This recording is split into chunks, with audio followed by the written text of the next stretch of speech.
नमस्कार, मौलिक शक्ति न्यूज देख रहे हैं आप और मैं हूं आपके साथ सायमा।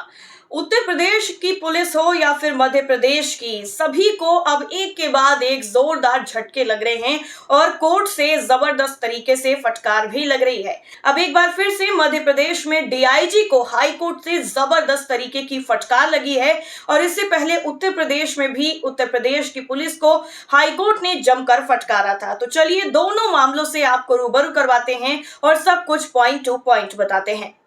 दरअसल मध्य प्रदेश हाईकोर्ट ने हत्या के एक मामले में कथित तौर पर तथ्य छिपाने के लिए भोपाल के डीआईजी मयंक अवस्थी को कड़ी फटकार लगाई है।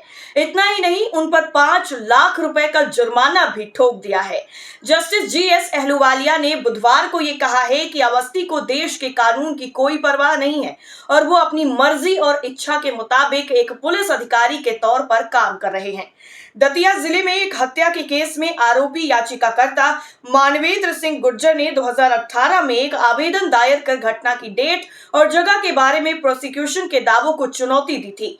गुर्जर ने मामले में कॉल डिटेल रिकॉर्ड को सुरक्षित रखने की मांग की ताकि ये दिखाया जा सके कि गवाह और मृतक घटना वाली जगह पर मौजूद नहीं थे। घटना के समय दतिया के एसपी रहे अवस्थी ने तब कोर्ट को बताया कि जब इस आवेदन पर फैसला किया जा रहा था तब उनका ट्रांसफर हो चुका था और उनके पास रिकॉर्ड पेश करने का कोई अधिकार ही नहीं था।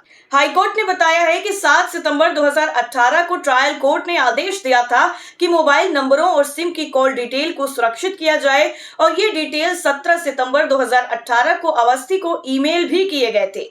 कोर्ट ने यह भी कहा है कि जांच एजेंसी ने गलत रुख अपनाया और रिकॉर्ड सुरक्षित नहीं किए जा सके।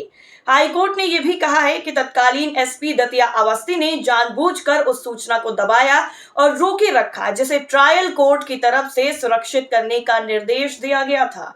इतना ही नहीं, मध्य प्रदेश हाईकोर्ट ने यह भी कहा है कि अवस्थी ने स्वतंत्र और निष्पक्ष जांच के साथ साथ कम से कम एक पक्ष के स्वतंत्र और निष्पक्ष सुनवाई के मौलिक अधिकारों का उल्लंघन करने की कोशिश की है। कोर्ट ने राज्य के डीजीपी को यह फैसला लेने के लिए भी कहा है कि इस तरह के लोगों को पुलिस विभाग में रखा जाना चाहिए या फिर नहीं। कोर्ट ने कहा है कि मयंक अवस्थी जो डीआईजी हैं, उनका आचरण एक वरिष्ठ पुलिस अधिकारी से मानक से बहुत नीचे है और देश के कानून के विपरीत है। ये कोर्ट अवस्थी से जवाब मांगती है कि आदेश का उल्लंघन करने के लिए विभागीय जांच क्यों ना शुरू कर दी जाए। आपको बता दें कि अवस्थी इस समय भोपाल में डीआईजी के पद पर कार्यरत है। उन्हें 1 महीने के अंदर प्रिंसिपल रजिस्ट्रार के सामने मुआवजे के तौर पर 5 लाख रुपए की राशि को जमा करने का निर्देश दिया गया है और ऐसा ना करने पर उन्हें राशि की वसूली के लिए कार्रवाई का सामना भी करना पड़ेगा और साथ ही अदालत की अवमानना के लिए एक अलग मामला भी चल सकता है। इसके अलावा कोर्ट ने पुलिस को अवस्थी के खिलाफ आरोप पत्र दाखिल करने और उनके सेवा रिकॉर्ड में दिखाए जाने वाले आदेश की सर्टिफाइड कॉपी भी देने का निर्देश दिया है। वैसे ये पहली बार नहीं है जब कोर्ट ने इस तरीके से किसी पुलिस अधिकारी को फटकार लगाई है। इससे पहले उत्तर प्रदेश पुलिस को भी जमकर फटकार लग चुकी है। दरअसल अभी हाल ही में सुप्रीम कोर्ट ने दीवानी मामले को आपराधिक केस में बदलने की प्रवृत्ति पर यूपी पुलिस को कड़ी फटकार लगाते हुए टिप्पणी की कि उत्तर प्रदेश में कानून का शासन पूरी तरह ध्वस्त हो गया है। कोर्ट ने कहा कि दीवानी मामले को आपराधिक मामले में तब्दील करना स्वीकार नहीं किया जा सकता। शीर्ष अदालत ने उत्तर प्रदेश के पुलिस महानिदेशक, डीजीपी और जांच अधिकारी को हलफनामा दाखिल कर ये बताने को कहा कि दीवानी विवाद के मामले में आपराधिक केस क्यों शुरू किया गया। आपको बता दें कि ये टिप्पणियां प्रधान न्यायाधीश संजीव खन्ना, संजय कुमार और केवी विश्वनाथन की 3 सदस्यीय पीठ ने देवू सिंह और दीपक सिंह की उनके खिलाफ दर्ज आपराधिक मामला रद्द करने की मांग वाली याचिका पर सुनवाई के दौरान की। पीठ ने यह भी कहा कि उत्तर प्रदेश में जो हो रहा है वो गलत है। रोजाना दीवानी विवादों को आपराधिक केस में तब्दील किया जाता है।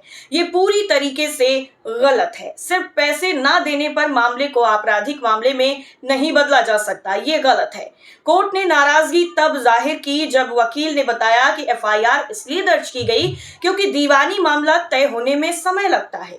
पीठ ने नाराजगी जाहिर करते हुए कहा कि हम जांच अधिकारी को निर्देश देंगे कि वो कटघरे में खड़े होकर गवाही दे और बताए कि कैसे क्रिमिनल केस बनाया गया है। इतना ही नहीं, पीठ ने यह भी कहा कि आप इस तरह आरोप पत्र नहीं दाखिल कर सकते। जांच अधिकारी को सीख मिलनी चाहिए। दीवानी मामले में वक्त लगेगा सिर्फ इसलिए आपने आपराधिक केस दर्ज कर आपराधिक कार्रवाई शुरू कर दी। इस मामले में देबू सिंह और दीपक सिंह ने वकील चांद कुरैशी के जरिए अपील दाखिल कर इलाहाबाद हाईकोर्ट के आदेश को चुनौती दी और उनके खिलाफ दर्ज एफआईआर रद्द करने की मांग की। तो अब चलिए ये बताते हैं कि आखिर ये पूरा मामला था क्या जिसको आपराधिक केस बना दिया गया। दरअसल याचिका के मुताबिक मूल तरीके से ये मामला चेक बाउंस का था। सुप्रीम कोर्ट ने दोनों अभियुक्तों के खिलाफ नोएडा के ट्रायल कोर्ट में लंबित आपराधिक कार्रवाई पर रोक लगा दी है, लेकिन स्पष्ट किया है कि उनके खिलाफ चेक बाउंस का मामला चलता रहेगा। दोनों अभियुक्तों के खिलाफ नोएडा के सेक्टर 39 थाने में आईपीसी की धारा 406 आपराधिक विश्वासघात, 506 आपराधिक धमकी और 120 बी आपराधिक साजिश के तहत एफआईआर दर्ज की गई थी। आपको बता दें कि याचिका के मुताबिक दोनों के पिता ने शिकायतकर्ता से 25 लाख रुपए उधार लिए थे। इसके बदले उसके पिता ने उन्हें 25 लाख का चेक भी जारी किया था। मामले के मुताबिक बाद में पैसे न लौटाने पर पुलिस ने शिकायत मिलने पर पिता के साथ साथ इन दोनों याचिकाकर्ताओं के खिलाफ भी आपराधिक मामला दर्ज कर लिया था, जिसे रद्द कराने की याचिका में मांग की गई है। हाईकोर्ट से याचिका खारिज होने के बाद सुप्रीम कोर्ट में अपील दाखिल की गई और इस पूरे मामले में सुप्रीम कोर्ट ने उत्तर प्रदेश की पुलिस को जमकर फटकार लगाई और उनसे कई तल्ख सवाल भी किए। वहीं मध्य प्रदेश की अगर बात करें तो यहाँ पर भी पुलिस की लापरवाही साफ तौर पर जाहिर होती है और उत्तर प्रदेश की अगर बात करें तो आए दिन कोई ना कोई ऐसा मामला सामने आ जाता है जहां पर उत्तर प्रदेश पुलिस का जो रवैया है वो पूरी तरीके से सामने आता है कि वो किस तरीके से काम कर रही है। और ऐसे में सुप्रीम कोर्ट की तरफ से जब इस तरीके का टिप्पणी सामने आती है कि उत्तर प्रदेश में पूरी तरीके से कानून का जो शासन है वो ध्वस्त हो चुका है, तो कई गंभीर सवाल भी खड़े हो जाते हैं।